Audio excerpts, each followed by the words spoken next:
로마서의 말씀 1장 2절의 말씀.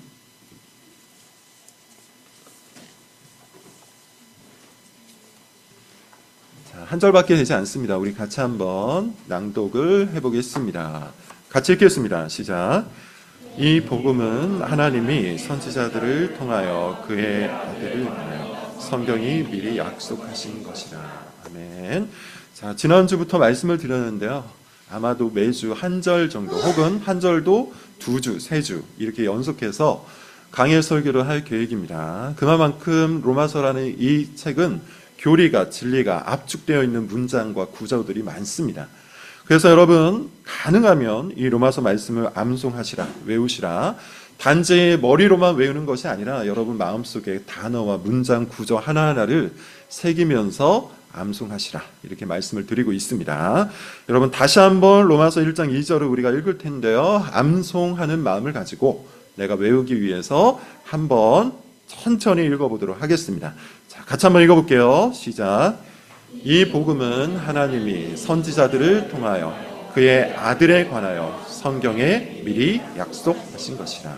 아멘. 우리가 지난주 로마서 1절 말씀을 통해서는 바울의 자기소개를 들었습니다. 바울의 자기소개. 나 바울은. 그래서 헬라어로 보면 파울로스라고 해서 가장 먼저 로마서에 등장하는 단어가 바로 바울의 이름이라고 했어요. 예수 그리스도의 종 바울은 어떤 사람이라고 했습니까? 사도라고 했죠. 사도라는 말은 보내심을 받았다라고 해요. 예수 그리스도의 노예, 예수 그리스도의 종 바울은 사도로 보내심을 받은 자로 부르심을 받았다고요. 무엇을 위해서? 하나님의 복음을 위해서 사도로 부르심을 받았대요. 그런데 이것이 언제부터 계획이 되었다고 합니까? 그 예전부터 계획이 되었다. 그래서 택정함을 입었으니 라고 얘기해요. 자, 그러면 이제 이 문장의 구조상, 문법상 무엇이 등장할 수밖에 없습니까? 하나님의 복음을 위해서 그리스도의 종 바울이 사도로 부르심을 받았으니 이제 이 하나님의 복음이 무엇인지를 설명해야 되겠죠. 그래서 오늘 설교의 내용은 하나님의 복음, 이 복음은 무엇인지를 설명하도록 하겠습니다. 그래서 오늘 설교의 제목은 이겁니다. 하나님의 복음은. 하나님의 복음은. 자, 복음이라는 헬라어는 유앙겔리온이라고 합니다. 여러분 여기저기에서 많이 들어보셨을 거예요. 유앙겔리온. 풀어서 이야기하면 기쁜 소식이다. 복된 소식이다. 즐거운 뉴스다라는 그런 뜻이에요. 이 유앙겔리온이라는 헬라어는 원래 유래상 2가지 정도의 유래가 있습니다. 첫 번째는 그리스에서 유래된 사건이 있어요. 마라톤 전투라고 굉장히 유명한 전투가 있죠. 당시 아테네, 그리스 아테네라는 도시 국가와 페르시아, 이 아시아 지역을 석권하고 이제 유럽까지도 정복하려고 했던 페르시아 대군과의 전투가 있었습니다. 이게 마라톤 전투예요. 당연히 누가 불리할 수밖에 없죠? 그리스, 특별히 아테네라는 도시 국가가 이 전투에서 불리할 수밖에 없어요. 질 줄 알았는데 이겼습니다. 그래서 전령을 보내요. 소위 말해서 이 소식을 가지고 있는 전령을 보냅니다. 전령이 열심히 달려요. 굉장히 긴 거리를 달려서 아테네에 도착하자마자 우리가 승전했다라고 외칩니다. 그것을 유앙겔리온이라고 해요. 승전에 대한 소식.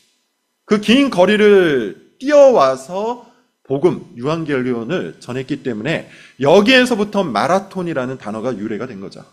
마라톤 전투에서 승리했기 때문이에요. 자, 어쨌든 간에 이때 사용된 유앙겔리온, 복음은 무엇입니까? 승전을 했다는 소식이에요. 승전을 했다는 소식. 우리가 이겼다는 뉴스. 우리는 전쟁에서 이겼다. 두 번째 유래가 있습니다. 두 번째 유래는 로마로부터 유래가 된 거예요. 프리엠 비문이라는 것이 있습니다. 이 프리엠 비문은 로마의 초대 황제였던 아우구스투스에 대한 이야기예요.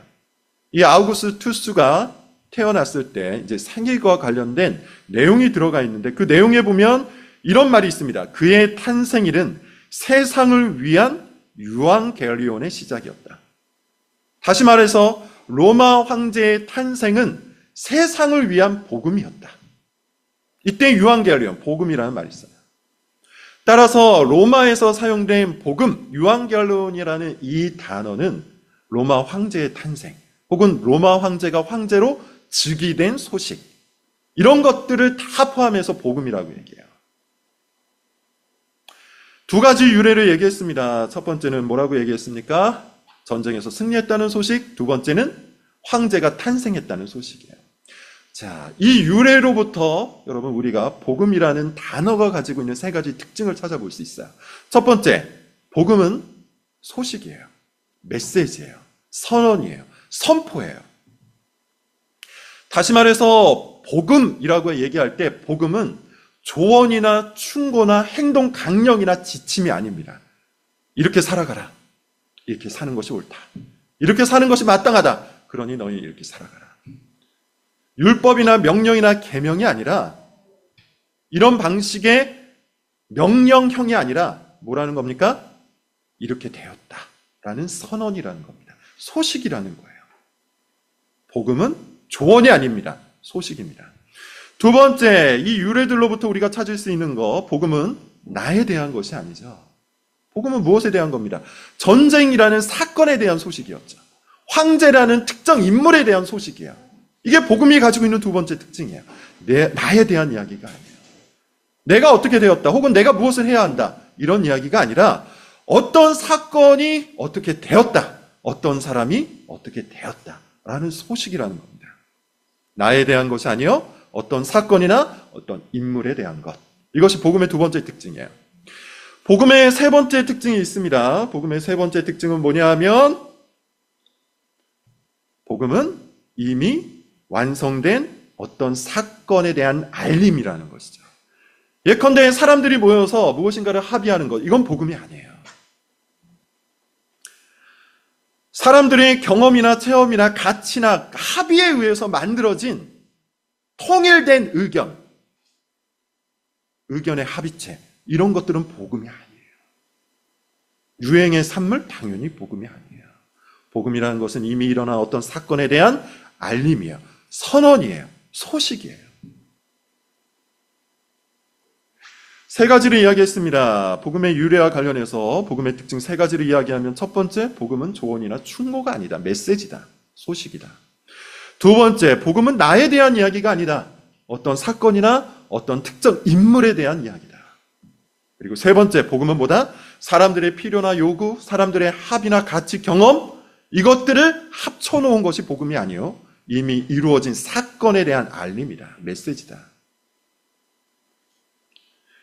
자, 이런 단어 유한겔리온을 가져와서 성경은 복음을 전파해요. 하나님의 복음이라고 얘기해요. 그리스도의 복음이라고 얘기해요. 따라서 복음은 그 특징을 가지고서 이야기해 보면 기본적으로 소식인 거죠. 하나님께서 세상에 선포하는 기쁜 소식, 복된 소식, 이미 이루어진 사건에 대한 소식, 나에 대한 이야기가 아니요 그리스도에 대한 소식. 사람들이 유행의 산물이나 시대의 가치를 가지고 이끌어낸 어떤 의견들이 아니라, 주장들이 아니라 하나님께서 친히 이루어 놓으신 진리, 이것이 복음이에요. 자, 오늘 본문을 여러분 한번 보겠습니다. 지금 말씀드렸던 서론 부분을 잘 이해하면서 복음에 대해서 세 가지로 한번 설명을 드려볼 테니 여러분 잘 보십시오.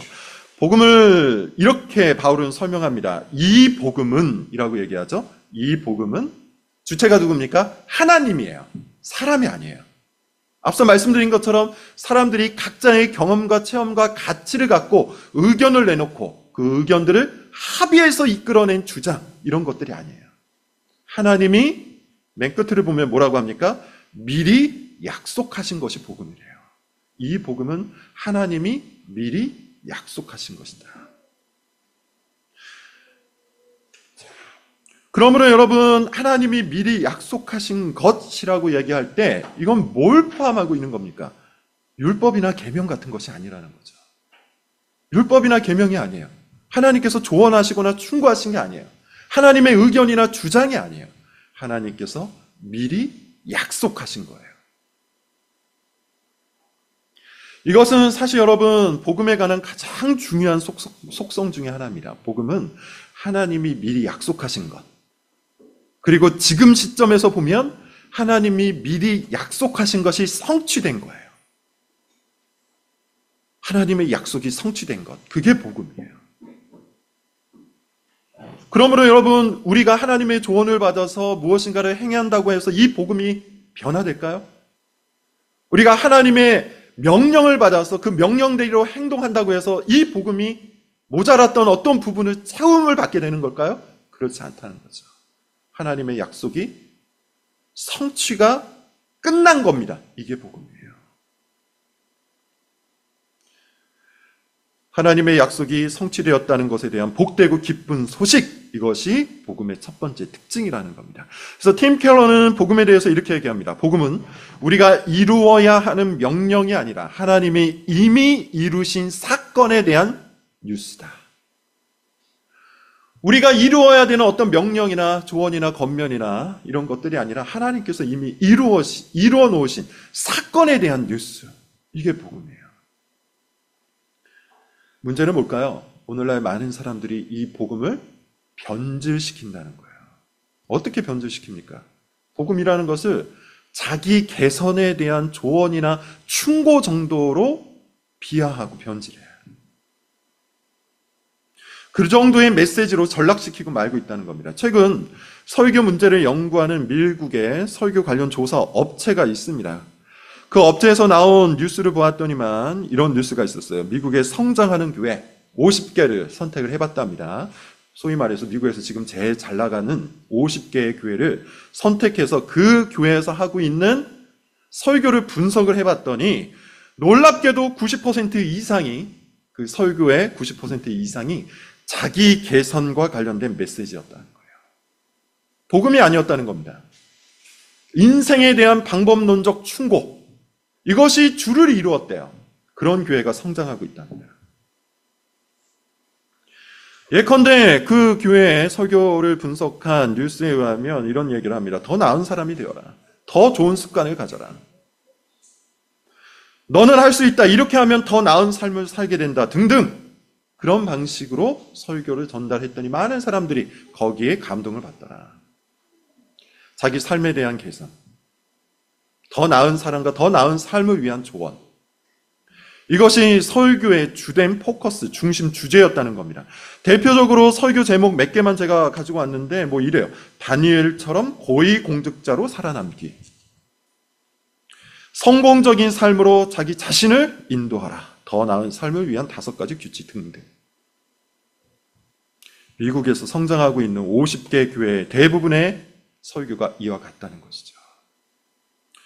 20년쯤에 당시 신앙에 대해서 이런 진단이 한번 나온 적이 있었어요. 도덕적 치료주의 이실론이다.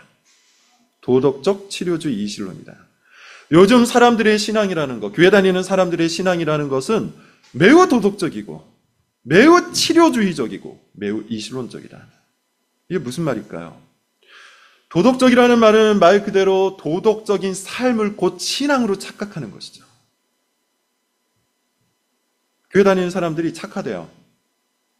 교회 다니는 사람들이 윤리적이랍니다. 교회 다니는 사람들이 도덕적이래요. 문제는 그것이 전부인지 아는 거예요.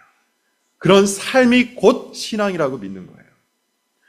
치료주의라는 말은 뭡니까? 심리적 고통을 완화시키는 것을 목적에 있는 거죠. 신앙의 포커스가, 신앙의 주요 목적이 거듭나는 것이 아니고 저 천국을 향해서 걸어가는 나그네의 여정이 아니고 지금 여기에서 나의 고통스러운 심리를, 그 고통을 경감시키는 것이 최종적인 목적이라는 거예요.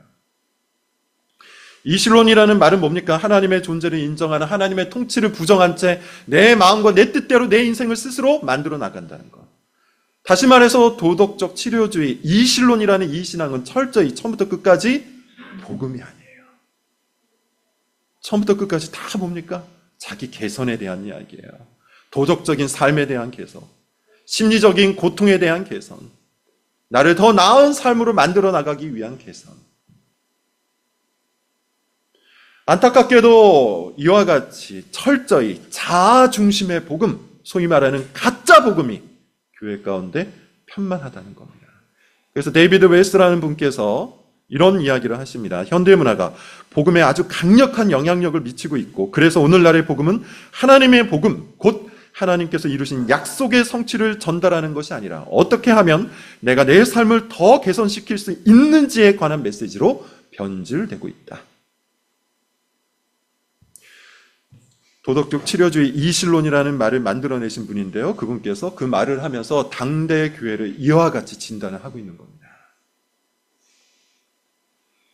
그래서 오늘날 복음이라고 할 때 하나님께서 뭐라고 말씀하시는지 진중하게 들으려고 하는 사람들이 점차 사라지고 있답니다. 성경을 펼쳐서 그분의 약속이 무엇인지, 그 약속이 어떻게 성취되었는지 신중하게 살피는 사람들이 점점 없어지고 있답니다. 대신에 지금 당장 나를 위로해주는 메시지, 지금 당장 내 삶을 개선해줄 수 있는 몇 가지 규범들, 규칙들, 처세술과 관련된 성경 이야기만을 선호하고 있다는 것이죠. 다시 말하면 성경을 통해서 지금 나의 자아를 실현시켜 줄 수 있는 실질적인 조언과 행동 강력을 원하는 사람들이 교회 가운데 많아졌고, 그렇기에 그런 설교를 하는 교회가 성장을 하고 있다는 것이죠. 복음이 사라지고 있다는 겁니다. 마치 성공한 사람이 어떻게 하면 성공적인 삶을 살 수 있는지를 말하는 그런 성공 유튜브처럼 교회 예배가, 교회 설교가 변질되고 있다는 겁니다. 여러분 한번 TV를 켜시거나 아니면 유튜브를 열어서 보시면 아실 겁니다. 각종 처세 강사들이 여기저기 나와가지고 많은 이야기를 하면서 인기를 끌어요. 어려운 삶을 통과했던 사람이 자신이 어떻게 그 어려운 삶을 통과해서 100억의 자산가가 되었는지 이야기하는 유튜브마다 구독자가 100만이 다 넘습니다. 또한 어떤 심리적인 고통을 완화시켜주는 여러 좋은 말들을 해주는 강사들이 TV에서 인기를 끌고 많은 사람들이 그 강의를 복음 설교보다 주의 깊게 듣습니다. 뿐만 아니라 불교적 메시지가 상당한 인기를 끌죠. 제가 여러 번 말씀드렸으니까 불교적 메시지의 핵심을 다시 소개하진 않겠습니다. 철저히 자아 중심의 그런 메시지가 모든 미디어를 장악한 이유 중에 하나가 바로 이와 같은 문화 때문이요. 더 큰 문제는 그런 문화가 지금 교회에 강력한 영향력을 미치고 있다는 거예요. 그러나 여러분 다시 한번 말씀을 드리는데 복음은 그런 것이 아닙니다. 하나님의 복음은 그런 것이 아닙니다. 이 복음은 하나님이 약속하신 것, 미리 약속하신 것을 성취했다는 소식이에요. 내가 할 것이 없어요. 이미 하나님께서 다 완성해 놓으셨어요. 우린 그것을 들어야 되는 것이죠. 하나님께서 무엇을 이루셨는지, 하나님께서 어떤 것을 약속하셨고 그 약속이 어떤 방식으로 이루어졌는지,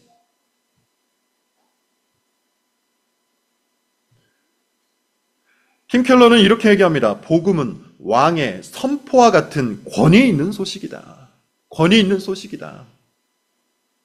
마치 왕의 사자가 사람들 앞에 서서 왕이 말한 공문을 사람들 앞에서 선포하는 것처럼 권위 있는 소식이라는 거예요. 그러므로 여러분 우리가 복음을 들을 때, 복음을 읽을 때, 복음을 또한 우리가 전달해서 받을 때 우리는 그 복음을 권위 있는 왕의 소식으로 들어야 되는 것이죠. 다시 한번 말씀드리지만 여러분, 복음은 조언이나 충고 같은 것이 아닙니다. 복음은 하나님께서 우리에게 전달하시는 약속의 성취라는 소식이에요. 두 번째, 오늘 여러분 한번 잘 보십시오. 그러면 이 복음은 무엇에 대한 소식입니까? 무엇에 대한 소식이에요? 이 복음은 하나님이 선지자들을 통하여 그의 아들에 관하여, 그의 아들에 관한 소식이에요. 그의 아들이 누구죠? 예수님이죠. 예수님이 누구신지, 예수님이 무엇을 하셨는지, 예수님이 하신 말씀은 무엇인지, 예수님의 행적은 어떤 것인지, 그분께서 왜 죽으셨는지, 왜 다시 살아나셨고 지금은 왜 승천하고 계신지, 그분이 다시 오신다는 그 소식은 나에게 어떤 의미를 주고 있는지, 우리는 모든 성경을 통해서 바로 이 복음, 그리스도에 관한 소식을 들어야 되는 것이죠. 복음은 그의 아들에 관한 소식이기 때문이에요. 그러나 앞서 말씀드린 것처럼 오늘날 사람들은 복음을 하나님의 아들에 관한 소식으로 이해하기보다는 나에 관한 것을 이해하려고 하는 경향이 매우 크죠. 앞서 말씀드렸던 것처럼 도덕적 치료주의 이실론이 바로 그런 복음이에요. 나에 관한 이야기잖아요. 내가 어떻게 하면 더 선한 삶을 살아갈 수 있는지, 어떻게 하면 나의 심리적인 고통을 완화시킬 수 있는지, 어떻게 하면 내가 내 삶을 주도적으로 이끌어서 더 성공적이고 더 개선적인 삶을 만들어낼 수 있는지. 그렇게 복음을 철저히 나에 관한 것으로 이해하는 경향이 매우 강합니다. 그래서 오늘날 많은 사람들이 복음에 관해서 혹은 설교에 관해서 듣고 나서 그 다음 그것을 평가할 때 무엇을 가지고 평가하는가? 내가 그것을 어떻게 느꼈는가를 갖고 평가해요. 내가 무엇을 느꼈는가? 복음을 들었을 때 그 복음이 나를 기분 좋게 만들었는가? 복음을 들었을 때 그 복음이 내 가치를 혹 손상시키지는 않았는가? 그 복음이 혹시 나를 불쾌하게 만들지는 않았는가? 그 복음이 나에게 안정감을 주는가 아니면 불안감을 주는가? 등등 철저하게 자신의 감정과 느낌을 가지고 이 복음이 좋다 나쁘다를 판가름하는 거예요. 그렇게 복음을 감정적 차원으로 전락시키는 가장 커다란 이유가 어디에 있는 겁니까? 복음을 나 중심적으로, 나에 관한 이야기로 내가 들으려고 하기 때문인 거예요. 사실 여러분, 우리가 교회 안에서 복음을 나눈다라는 말을 종종 하는데요. 복음을 나눈다는 말을 할 때 그것은 나에 대한 이야기를 하는 게 아니죠. 그것은 예수님에 관한 이야기를 나누는 거예요. 예컨대 우리가 교회에서 성도의 교제를 하면서 복음을 나눈다라고 이야기를 할 때는 내 삶에 대한 이야기를 나누는 것이 아니라 예수님에 관한 소식을 나누는 겁니다. 그러니 여러분 한번 스스로를 돌이켜서 생각해 보십시오. 우리는 교회에서 무엇을 더 비중 있게, 무엇을 더 가치 있게, 무엇을 더 높여서 이야기합니까? 예수님에 관한 소식을 같이 이야기하기를 기뻐합니까? 아니면 나에 대한 소식, 나에 대한 이야기, 내 삶에 대한 이야기, 그것이 전부입니까? 피터 버거라는 사회학자가 있는데요. 그분께서는 현대 사회를 자아 비대의 사회라고 얘기합니다. 이분은 기독교인이 아니에요. 기독교인이 아님에도 불구하고 현대 사회를 연구한 후에 오늘날의 사회는 자아 비대의 사회다. 이렇게 결론을 짓습니다. 자아 비대의 사회에 뭡니까? 사람들이 자신에 대해서 너무 크게 생각한다는 거죠. 그는 오늘날 일어나는 모든 사회 문제, 모든 사회 병폐가 바로 자기 자신에 대한 비대한 생각. 여기서 말하는 비대한 생각이라는 것은 스스로를 높이는 생각 포함 자기 자신을 지나치게 낮추어 생각하는 모든 것들을 얘기하는 겁니다. 모든 것을 자기 중심적으로 이해하고 생각하고 판단하는 거예요. 자, 예를 들어서 여러분 한번 제가 말씀을 드려보죠. 요즘 말이 많이 나오는 것 중에 하나가 포스트 트루스라는 겁니다. 포스트 트루스가 뭡니까? 탈진실의 시대. 이것은 2016년 옥스포드 사전에서 새롭게 지정한 그 해의 단어였어요. 포스트 트루스. 오늘날의 시대는 탈진실의 시대다. 탈진실의 시대라는 말의 뜻이 뭡니까? 제가 사전을 봤더니 이렇게 이야기를 하더라고요. 더 이상 우리 사회는 객관적인 진리나 사실이 공적 논쟁이나 결정의 중심에 서지 않는다. 과거에는 우리가 어떤 공적인 논쟁을 벌이거나 아니면 사회적인 논제를 다룰 때 객관적인 진리를 끌어와서 설명하는 데 힘을 기울였어요. 객관적인 사실을 가지고 할 수만 있으면 주장을 하려고 했다는 겁니다. 그런데 탈진실의 시대는 어떠합니까? 이 객관적 진실이나 객관적 사실에 대한 탐구나 연구나 확증을 하려는 것보다 뭐가 우선이요? 나의 감정과 주관적인 믿음이 진리보다 더 큰 힘을 발휘한다는 겁니다.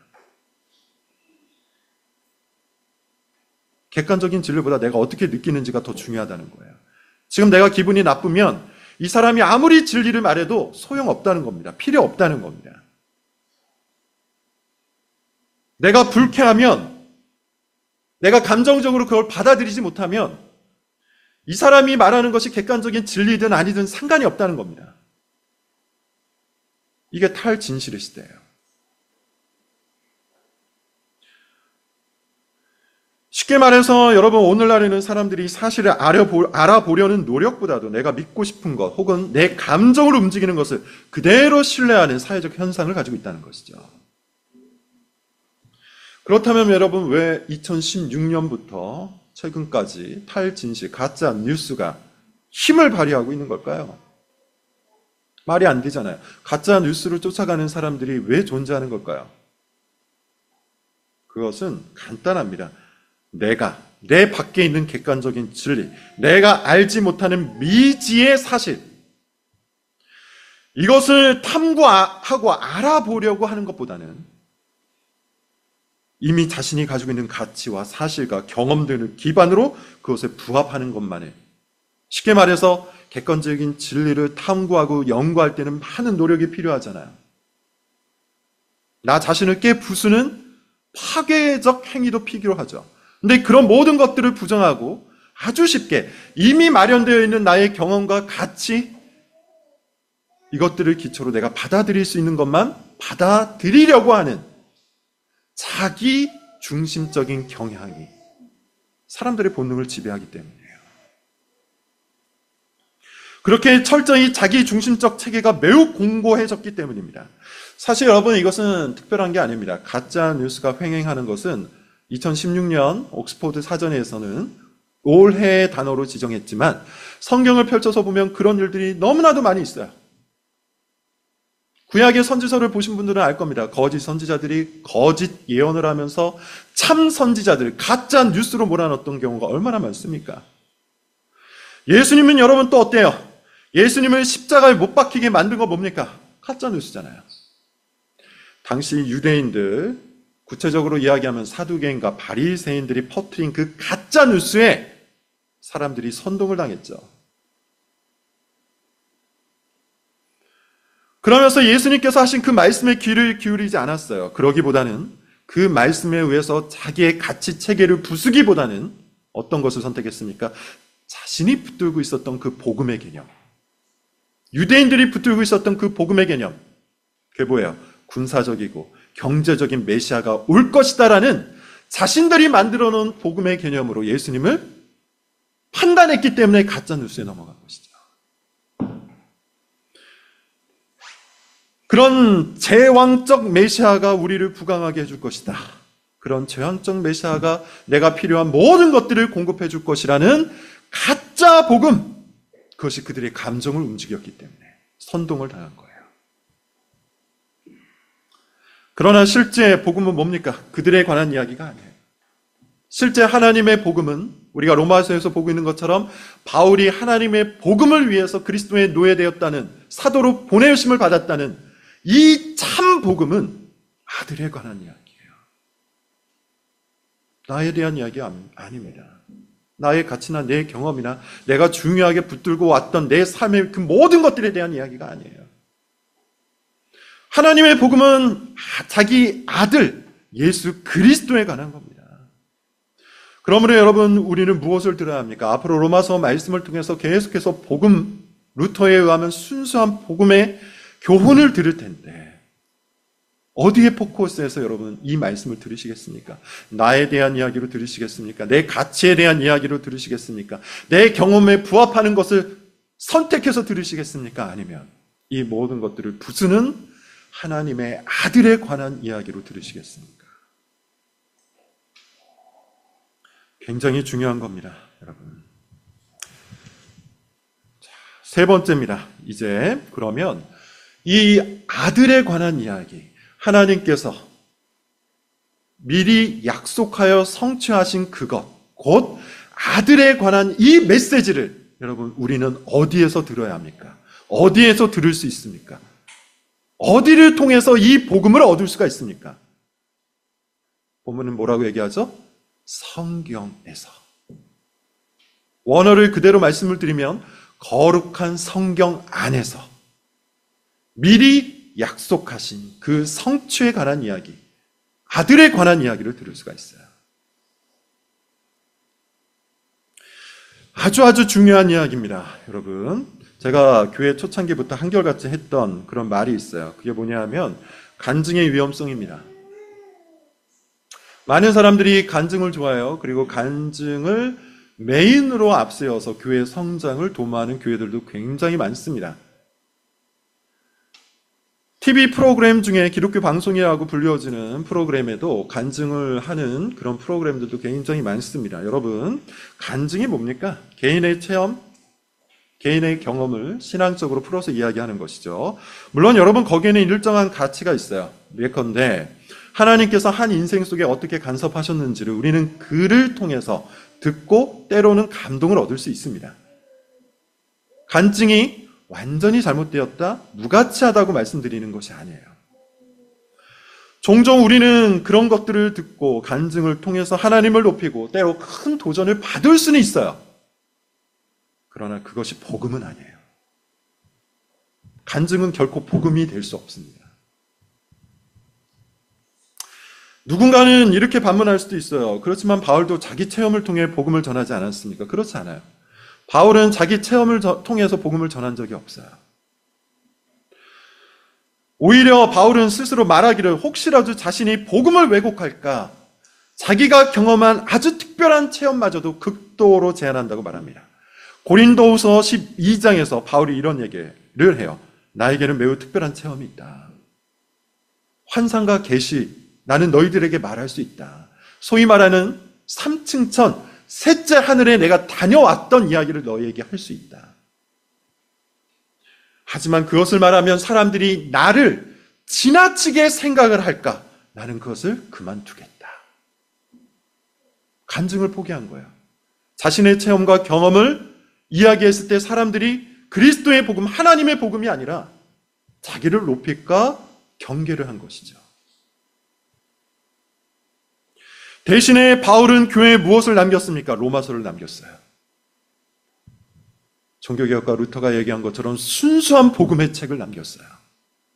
그리고 이 로마서를 통해 지난주에 이야기한 것처럼 수많은 믿음의 선배들이 회심을 했고 역사가 뒤바뀌었죠.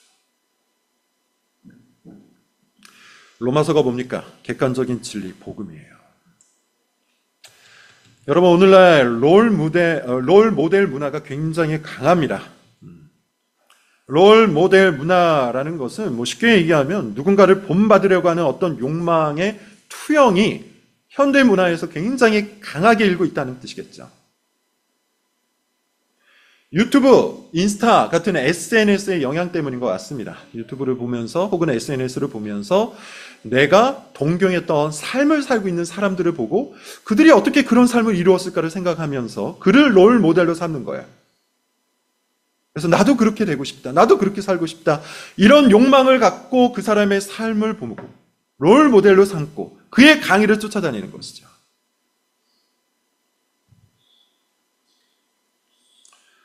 그런 방식으로 자기 삶을 바꾸거나 개선하거나 원하는 것을 이루려고 하는 것, 이것이 롤 모델 문화입니다. 자, 그런데 심지어 신앙에서도 이런 것들이 찾아올 때가 너무나도 많아요. 앞서 말씀드린 것처럼 여러분 때로 유익합니다. 그러나 계속 말씀드리는 것처럼 복음이 아니에요. 사람은 복음이 될 수 없어요. 아무리 훌륭한 사람이라도 복음이 될 수 없어요. 그 사람을 쫓아한다고 모방한다고 해서 회심할 수 없어요.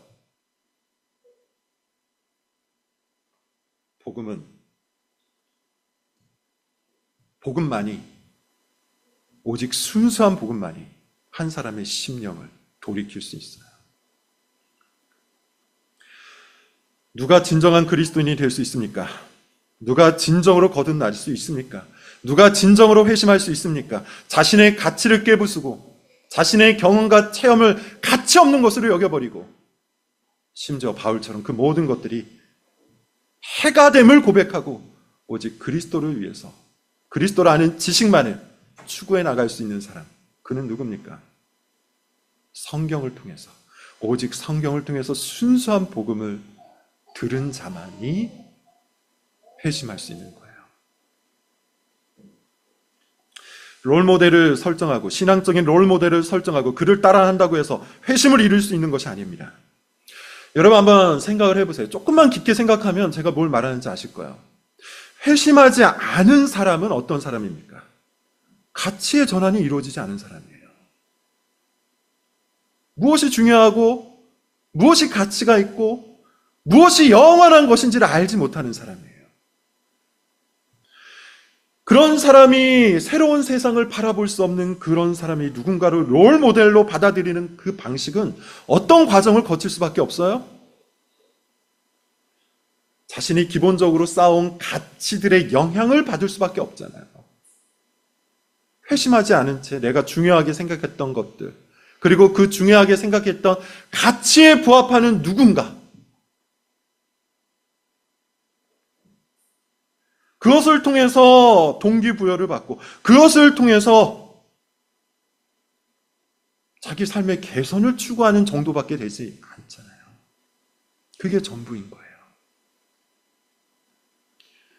자기의 성향, 자기의 경험, 자기가 중시하는 가치, 이런 것들을 통해서 바라볼 때 자기가 좋다고 여기는 것을 이룬 사람에 대해서만 롤 모델로 삼을 수가 있는 것이죠. 이런 사람이 어떻게 회심을 합니까?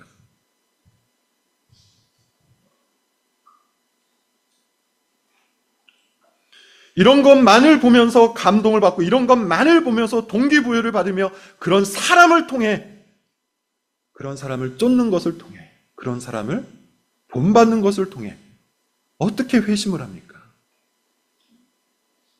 겉으로는 조금 바뀐 것처럼 보일 수 있을 거예요.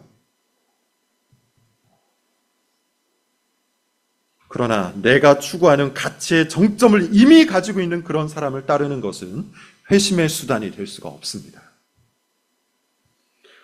오직 순수한 복음만이, 그 순수한 복음이 전달되고 선포되고 우리 귀 가운데 들려올 때 성령께서 우리의 심령을 바꾸심으로, 속사람을 새롭게 하심으로 회심이 일어나는 거예요.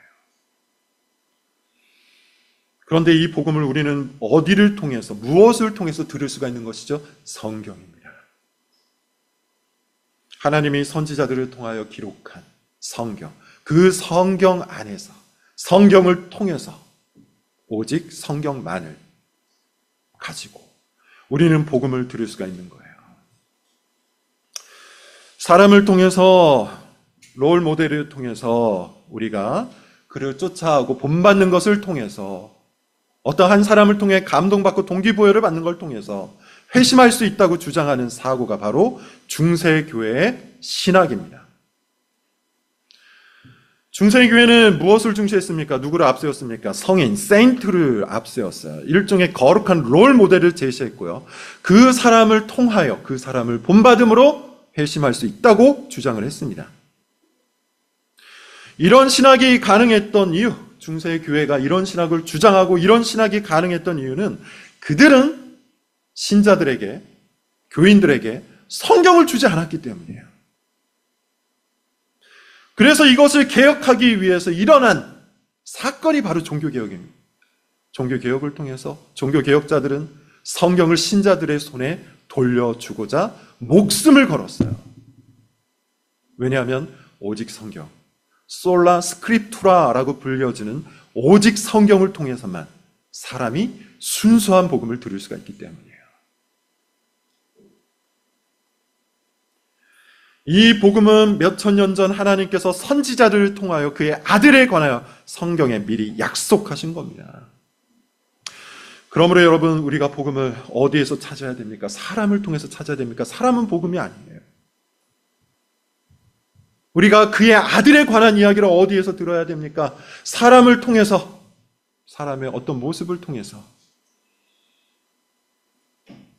들어야 합니까? 그것이 아니죠. 오직 주님의 말씀, 오직 하나님의 성경을 통해서 우리는 그 복음을 만날 수가 있는 것이죠. 이 복된 소식, 이 기쁜 소식, 우리의 심령을 진정으로 뒤바꾸어 놓는 하나님의 복음은 성경 속에 있습니다. 그러므로 여러분, 우리는 성경을 읽어야 되고 성경을 통해서 선포되는 복음의 설교를 들어야 되는 것이죠. 오직 성경만이 은혜를 우리에게 줍니다. 오직 성경만이 우리의 심령을 뒤바꾸어 놓을 수 있습니다. 오직 성경만이 복음을 통해서 우리를 회심시킵니다. 이것 외에 다른 모든 수단들은 보조적인 것에 불과해요. 보조적인 것을 본질로 여기는 순간 우리의 신앙은 왜곡될 수밖에 없어요. 거짓된 복음에 사로잡힐 수밖에 없어요. 다시 한번 여러분, 오늘 말씀을 여러분 잘 보십시오. 오늘 말씀 어떠합니까? 1절 말씀부터 여러분 한번 다시 보십시오. 사도 바울은 스스로를 뭐라고 소개하죠? 나 바울, 파울로스, 그리스도의 노예다. 그리스도의 종이다. 그래서 나는 보내심을 받았다. 사도로 부르심을 받아. 무엇을 위해서? 하나님의 복음을 위해서 나는 보내심을 받은 자다. 이것을 위해서 영원 전부터 택정함을 입었으니 이 복음은 어떤 것이라고 합니까? 이 복음은 누가 주체예요? 하나님이 주체가 되셔서 누구를 통하여? 선지자들을 통하여 누구에 관한 이야기? 그의 아들에 관한 이야기를 어디에? 성경에 미리 약속하신 겁니다. 여러분, 다시 한번 말씀을 드리건대 이 복음이 무엇인지를 아셔야 돼요. 내 멋대로, 제 멋대로, 내 경험과 가치와 내가 가지고 쌓아놓았던 그 모든 잘못된 체계를 통해서 복음을 이해하려고 하지 마시고 이번 기회, 로마서라는 이 말씀을 통해서 복음이 무엇인지를 제대로 바르게 잘 들을 수 있기 바랍니다. 순수한 복음만이 우리 가운데 새로운 생명을 허락하고 새로운 삶을 선물로 줄 수 있기 때문이에요. 이 참된 복음을 오직 성경을 통해서 들을 수 있는 복이 우리 모두에게 있기를 바랍니다. 기도하겠습니다.